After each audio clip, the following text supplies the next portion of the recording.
We're going to go ahead and get started. Before we begin, I will ask Coach Saban to give a quick opening statement about this game, and then we'll open up the floor for questions. We have mic runners on both sides. Please raise your hand and state your name and affiliation when asking a question. Coach Saban? Yeah, well, obviously we're very disappointed about the outcome of the game. I don't think we played great in the first half, but I was really, really proud of the way our players played in the second half. We just didn't finish the last 4 minutes of the game like we'd like to, and we're all very disappointed, and the players are disappointed as well. But one thing that I told them in the locker room after the game, this is one of the most amazing seasons in Alabama football history in terms of where this team came from, what they were able to accomplish, and what they were able to do, winning the SEC championship, and really, really proud of this group. And I just wish that I could have done more as a coach to, help them be successful and help them finish. And all we can do now is learn from the lessons that sometimes failings bring to us. Thanks, Coach. We'll start with a question here in the front. Coach Saban, LT Willis of TD Sports TV1. My first question to you is, what does this mean to have the opportunity, first of all, to play in the Rose Bowl game, the granddaddy of them all, to you as a coach personally?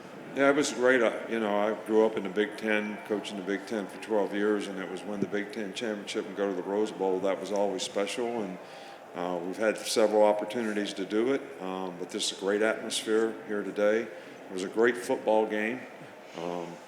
Congratulations to Michigan. They played a really good game, and I just wish that we could have finished, a little better, but it was a great experience here for our players, and we really appreciate all the Rose Bowl folks who did a wonderful job of creating some really, really fine hospitality for us all week long. Our next question. Oh, I'm sorry, Coach. Our next question will be from the front here. Nick, I was wondering if you could elaborate on why you said this is one of the best seasons for Alabama football, given obviously you guys have won national championships like you have. Well, I just think that, I don't look at it necessarily from winning and losing. You won the championship, you didn't win the championship. As a coach, you're always trying to get your team to improve and be the best that they can be. And I think this team probably improved from the South Florida game and the Texas game early in the season as much as any team I've ever coached. And that takes a lot of hard work, a lot of people being very committed to doing things that they need to do to self-assess and improve their game. And all these players bought in on this team and did it in first-class fashion. So that's why I think, for me as a coach, maybe not for everybody else, it was one of the teams that I always remember most and be the most proud of. Our next question will be from the blue jacket in the middle there. This one's for Jalen Milroe, Ryan Hennessy, WBTM in Birmingham. Coach said, he wished he could have done more, but many people are saying this is one of his best years coaching. What does Coach Saban mean to you and this team mean to you in general this year? 100%. Coach means a lot to us. We play even harder knowing that the coach has the belief system in us. Just listening to him talk, when he talks about, how proud he is of this team. We have a lot of things we can be proud of from this season, We could have easily lingered and passed mistakes. We could have easily went in the tank when things weren't good. But the biggest thing we did was continue to improve, continue to have singular focus in our approach when it came to preparation and when it came to attacking the task at hand. There's a lot of things to be proud of. But one thing I am proud of is how much Coach Saban, harped on his belief system on us. Our next question comes from the gentleman in the jacket there. This is Johnny Condon, ABC 3340 in Birmingham. Coach Saban, this is for you. In the first half, they were sending blitzes and pressures, and I think they got you 4 or 5 times in the first half. From a communication standpoint, what was breaking down in the first half? Well, not one particular thing.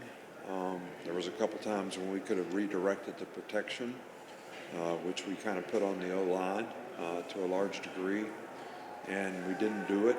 A couple of times the shot clock was running down and we didn't get a chance to do it. And a couple of times we didn't fan and misexecuted up front in terms of getting the right guys blocked when we were in the right protection. So it was a combination of several things. I thought we did a better job in the second half, but we didn't give Jalen an opportunity to make some plays, nor our receivers make some plays down the field, which was a big part of this game. Our next question will come from the front here. Coach Saban, could you talk about the last play and what made that one the best one that you wanted to go with? We called 3 plays. One they called timeout, one we called timeout, and the last one that didn't work. So the fact that it didn't work made it a really bad call. You know what I mean? So, but we called timeout because we had a bad look. We had a good look on the first one. They must have known it. But Tommy just felt like the best thing that we could do was have a quarterback run, which was kind of our 2-point play, one of our 2-point plays for this game. And the ball was on the 3-yard line, which is just like a 2-point play. So, but we didn't get it blocked, so it didn't work. We didn't execute it very well, and it didn't work. And they pressured, and we thought they would pressure, but we thought we could gap them and block them and make it work, and it didn't. The next question comes from the right here. Hi, Jalen. Mark Myers, AP Radio. How did you see that last play unfold, and why didn't it work from your perspective? No, first thing, I'm appreciative of my coaching staff for believing in me to have the ball in my hands on that last play.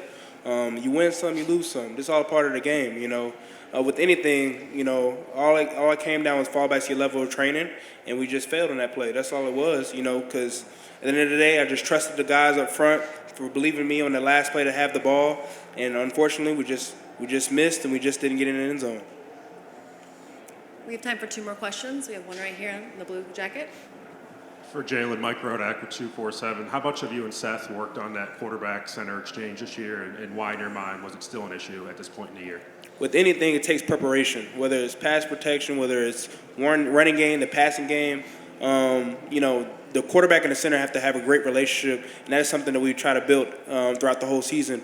There's a multitude of things that me and Seth talk about, and in that regard, that's something we do talk about. Our last question will come here from the front. Chase Goodrow with the Tuscaloosa News for Coach Saban. Special teams was an area where y'all seem to have a pretty big advantage tonight. It was a big reason. I think you were only down 3 at the halftime. Can you just speak to special teams tonight? Well, I think special teams did a good job tonight. We did a good job of controlling field position. I think both specialists did a really, really good job. James did a great job of punting. They had time to maybe go 2-minute at the end of the game, and the fact that he kicked the ball to the 2-yard line or 1-yard line or whatever was really, really good. Will made some huge kicks, 250, around 50-yard field goals. So they missed a field goal, which put us in great position to have a chance to be successful at the end of the game. But us not finishing a couple drives, and if you really analyze the game, one of the biggest things is we didn't play well enough on defense when we needed to. And the second thing is we had too many drive-stopping plays on offense. I mean, we shot ourselves in the foot. Sack is a drive-stopping play. Getting a penalty usually is a drive-stopping play.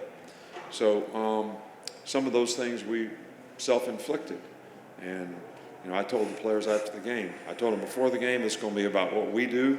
And when you look back at it, it's kind of about what we did and what we didn't do.